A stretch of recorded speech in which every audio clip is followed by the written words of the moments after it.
قومی اسمبلی اور پارلیمنٹ سے اور سینٹ سے جو ہے کہ منظوری لے لی جائے، تاکہ جو پارلیمان کی عوامی نمائندوں کی انڈورسمنٹ ہے وہ ضروری ہونی چاہیے۔ تو یہ اس کا بنیادی مقصد ہے۔ لیکن اس وقت جو اس اختیار کو استعمال کرنے کے لیے صدر پاکستان کی راہ میں سب سے بڑی رکاوٹ ہے وہ ہے خیبر پختونخوا اسمبلی کا اس وقت اجلاس جو ہے چل رہا ہے، سیشن جو ہے اس وقت چل رہا ہے۔ اگر حالات اتنے برے ہیں وہاں پہ، یا انتشار ہے، خلفشار ہے، امن و امان نہیں ہے، اور ہنگامی صورتحال کا نفاذ بہت ضروری ہے، تو پھر تو آلریڈی کے پی اسمبلی جو ہے اس کے تمام ممبر جو ہے اسمبلی میں موجود ہیں اور سیشن چل رہا ہے، تو اس لیے وہاں کی قرارداد ضروری ہے۔ اگر وہاں پہ اجلاس نہ ہوتا تو پھر یہ آپشن کیا جا سکتا تھا جی کہ ہمارے خیال کے مطابق جو ہے کہ کے پی اسمبلی کا اجلاس جو ہے کہ بلانا مشکل تھا، حالات ایسے تھے، سازگار نہیں تھے کہ وہاں تمام ارکان وقت پہ پہنچ سکتے، اور ہمیں ایمرجنسی فوری لگانا پڑی، اور جب تک اسمبلی کا اجلاس بلایا جاتا، قرارداد وہاں پیش کر کے ایمرجنسی کو مسترد کیا جاتا، تو اس وقت کچھ اور مقاصد حاصل کر لیے جاتے۔ تو اس لیے یہ سب سے بڑی رکاوٹ ہے۔ ابھی معاملہ جو ہے کہ اگر کوئی اس کے باوجود بھی کوئی مہم جوئی کرتا ہے تو اس کو پشاور ہائی کورٹ میں چیلنج کیا جا سکتا ہے، بالکل ایگزیکٹلی جیسے سلمان تاثیر پنجاب کے گورنر تھے اور اس وقت وہاں پہ ایمرجنسی لگائی گئی تھی، اور یہ اس وقت آپ کو یاد ہوگا میاں نواز شریف صاحب جو ہے کہ وہ تحریک کو، چیف جسٹس افتخار چودھری کی بحالی کے حوالے سے تحریک تھی، ججوں کی بحالی کے حوالے سے تحریک تھی، اس کو لیڈ کر رہے تھے، اور پھر وہاں پہ ایمرجنسی لگائی گئی تھی، اور لیکن اس کو پھر ہائی کورٹ نے جو ہے کہ اس کو کالعدم قرار دے دیا تھا اور بحال کر دیا گیا تھا پنجاب کی حکومت کو۔ اسی طرح جو ہے کہ یہ صورتحال بھی یہاں پہ پیدا ہو سکتی ہے۔ تو اس لیے یہ امکانات ہیں کہ اس کے اندر ایک تو یہ لیگل اور یہ جو قانونی آئینی پہلو ہے، یہ ہے۔ دوسرا اس کا سیاسی پہلو ہے۔ سیاسی پہلو یہ ہے کہ آپ ابھی 2 دن پہلے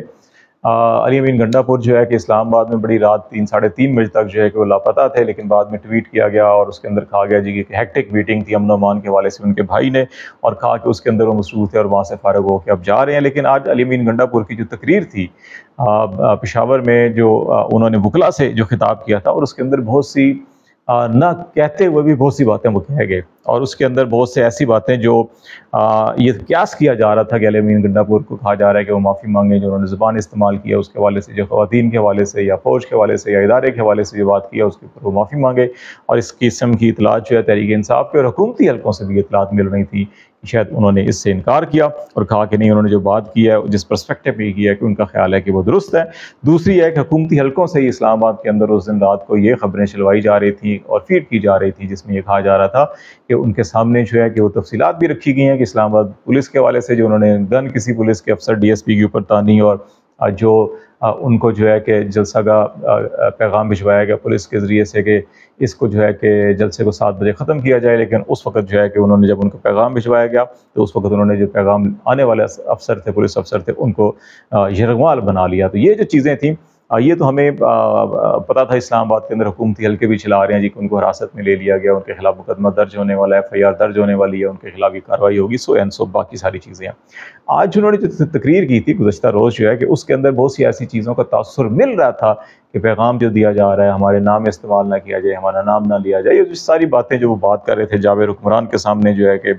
حق بات کرنا جہاد ہے، اور یہ ساری جو چیزیں وہ کر رہے تھے، اس کا مطلب ہے کہ کچھ نہ کچھ باتوں کے اندر حقیقت ہے۔ تو اسی لیے اس رات ایمرجنسی فوری طور کے اوپر خیبر پختونخوا اسمبلی کا اجلاس بلایا گیا۔ پھر خیبر پختونخوا اسمبلی کے اجلاس میں گزشتہ 2-3 روز سے جو قرارداد منظور ہوئی اور جو لب و لہجہ اور جو جن افراد جن اداروں کا نام لے کے پوائنٹ آؤٹ کیا جا رہا ہے، پن پوائنٹ کیا جا رہا ہے کہ فلاں فلاں موقع کے اوپر فلاں جگہ کے اوپر ان اداروں نے یا ان افسروں نے جو ہے کہ سیاسی مداخلت کی، یہ وہ چیزیں ہیں جو ابھی بڑی الارمنگ ہے۔ ایک طرف پولیٹیکلی تو نون لیگ یا پیپلز پارٹی کی خواہش ہے کہ ایمرجنسی لگا دیں تاکہ اس قسم کی آوازیں پارلیمانی فورم کے اوپر بھی، کیونکہ ریکارڈ کا حصہ بن جاتی ہیں پارلیمان کے، یہ تو یہ نہیں ہونا چاہیے۔ لیکن دوسری طرف اس خدشے کا اظہار بھی کیا جا رہا ہے خود حکومتی سطح کے اوپر بھی کہ اگر یہ کیا گیا تو خیبر پختونخوا سے ریئیکشن بہت زیادہ شدید ہو سکتا ہے عوامی سطح کے اوپر، اور پھر جو قانون نافذ کرنے والے ادارے اور اس وقت جو امن و امان کی صورتحال اور جو چیلنجز ہیں، زمینی حقائق ہیں خیبر پختونخوا کے، وہ کسی طور کے اوپر بھی اس ایمرجنسی کو سوٹ نہیں کرتے، کیونکہ خیبر پختونخوا کی عوام کی غالب اکثریت جو ہے کہ وہ اس سارے کے ساری سوچ کے خلاف ہے، اور اگر وہ سارے کھڑے ہو گئے تو ان کو قابو کرنا مشکل ہوگا۔ تو اس لیے جو ہے کہ یہ بات بھی کی جا رہی ہے کہ یہ ایمرجنسی نہیں ہونی چاہیے۔ اب ہم آتے ہیں کہ وہ ایسے اقدامات ہائی کورٹ اسلام آباد اور سندھ ہائی کورٹ کے کہ اونٹ پہاڑ کے نیچے آ گیا، منہ زور گھوڑوں کو لگام لگا دی گئی ہے، اور سب سے بڑا ہاتھی قابو آئے گا یا نہیں آئے گا۔ اس میں ایک تو سندھ ہائی کورٹ کا فیصلہ جو تحریری اس کو جاری کیا گیا طارق محمود جہانگیری کی ڈگری کے حوالے سے، اور اس کے اندر دو اہم نکات جو کہے گئے، انہوں نے کہا کہ ایک تو یہ بدنیتی پر مبنی تھا کراچی یونیورسٹی کا فیصلہ، اس لیے اس کو معطل کیا جا رہا ہے، اور دوسرا کسی جج کے خلاف کوئی یونیورسٹی کوئی ادارہ کارروائی نہیں کر سکتا، بلکہ یہ سپریم جوڈیشل کونسل کی اس کی جو ہے سپریم جوڈیشل کونسل کی ڈومین ہے، اور یہ معاملہ ادھر کا ہے، یہ نہیں کیا جا سکتا۔ تو اس حوالے سے ایک تو یہ بڑا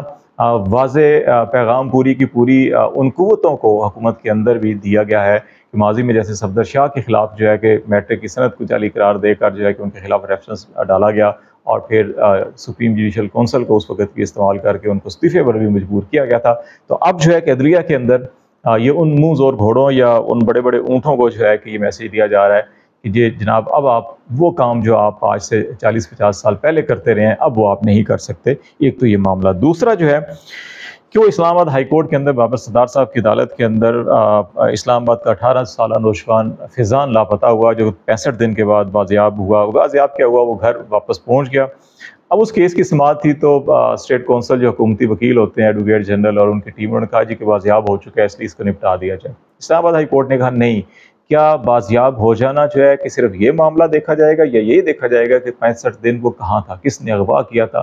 کس ادارے کے پاس یا کن افراد یا کس گروہ کے پاس یہ تھا، یہ جاننا بہت ضروری ہے ریاست کے لیے کہ اگر ہم یہ نہیں جانیں گے تو ایسے واقعات بار بار ہوتے رہیں گے۔ اور اسلام آباد جیسا جو محفوظ ترین شہر سمجھا جاتا ہے، سیف سٹی پروجیکٹ جو ہے کہ یہاں پر گلی گلی کے اندر کیمرے لگے ہوئے ہیں، تو وہاں پہ کیوں نہیں پتہ چل سکتا؟ تو انہوں نے اسلام آباد کے آئی جی کے جواب پر برہمی کا اظہار بھی کیا، اور انہوں نے کہا کہ آئی جی صاحب نے کہا جی ہم جو فیضان کے پاس ان کے والد صاحب کے پاس 2-3 دفعہ گئے ہیں لیکن وہ بچے سے ملاقات نہیں کروائی اور اس کا بیان نہیں ہو سکا۔ تو انہوں نے کہا کہ آپ اتنے بڑے افسر ہیں، اتنا بڑا عہدہ ہے، اتنے اختیارات ہیں، قانون نے آپ کو اختیارات دی ہیں، لیکن آپ اس کے باوجود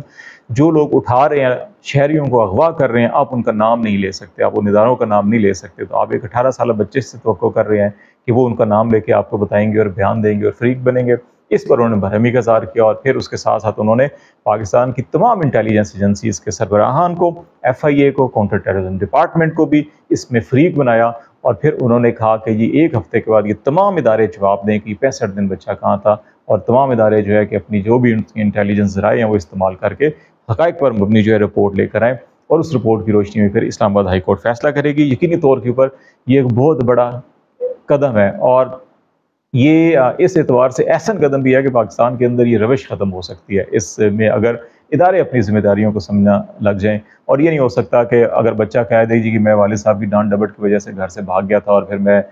خوف زدہ تھا، کہیں چھپ گیا تھا کسی عزیز کے رشتہ دار کے گھر، یا ابھی جو ہے کہ میں واپس آیا ہوں، تو یہ بھی میرا خیال ہے کہ ناکافی ہوگا۔ ماضی کے اندر بے شمار ایسے واقعات ہوئے ہیں جب لوگوں نے بیان دیا کہ میں ادھر تھا، اعظم خان سب پرنسپل سیکرٹری کہ جناب میں کسی دوست کے گھر چلا گیا تھا اور ان کے اہل خانہ جو ہے کہ وہ بازیابی کے لیے اور تھانوں کے اندر گھوم پھر رہے تھے۔ اڈیالہ جیل کے ڈپٹی سپرنٹینڈنٹ جیل جو ہے کہ وہ لاپتہ ہیں اور ان کی ایف آئی آر بھی درج ہو چکی ہے اغوا کی، اور اچانک اگر وہ آ جائیں کوئی بیان دے کر 164 کا، تو کیا اس کو مان لیا جائے گا؟ ریاست سپریم کورٹ کے متعدد ایسے فیصلے موجود ہیں کہ ایون جو قتل کے کیسز کے اندر ہیں، جو سنگین جرائم ہیں، ان کے اندر اگر کسی مضروب پارٹی کو، مظلوم پارٹی کو دیت قصاص کے قانون کے تحت جو ہے کہ پیسے دے کر یا ان کو کمپنسیٹ کر جو ہے راضی نامہ لکھ لیا جائے، تو اس میں بھی ریاست جو ہے فریق ہوتی ہے ایسے سنگین معاملات کے اندر، اس میں ریاست کسی کو معاف نہیں کرے گی۔ یہ سپریم کورٹ کے فیصلے موجود ہیں۔ اس تناظر میں اگر دیکھا جائے تو اس کیس کو بابر ستار صاحب نے اسی انداز میں دیکھا ہے۔ اب یہ دیکھنا ہے کہ اس کے اندر تمام انٹیلیجنس ایجنسیز، خواہ وہ افواج کی ہوں، چاہے وہ سول ہوں، چاہے وہ انٹر سروسز ہوں، چاہے وہ جو ایف آئی آئی اس قسم کے تحقیقاتی ادارے ہیں، پولیس ہے، کاؤنٹر ٹیررزم، ان سب سے جواب مانگا گیا ہے۔ اور سب سے بڑا سوال یہی ہے کہ کیا ان سب اتنے بڑے طاقتور اداروں کو جو ہے کہ قانون اور آئین کے تابع اس قسم کے اقدامات سے، عدالتی فیصلوں سے کیا جا سکتا ہے؟ نہیں کیا جا سکتا، کیا تو جا سکتا ہے، لیکن اس کے لیے ایک مسلسل تسلسل کے ساتھ جو ہے کہ نہ صرف ہائی کورٹ کی سطح پہ، نچلی سطح کے اوپر، بلکہ سپریم کورٹ کی سطح پہ ایسے اقدامات کو بھی اگر اس کو سپورٹ ملے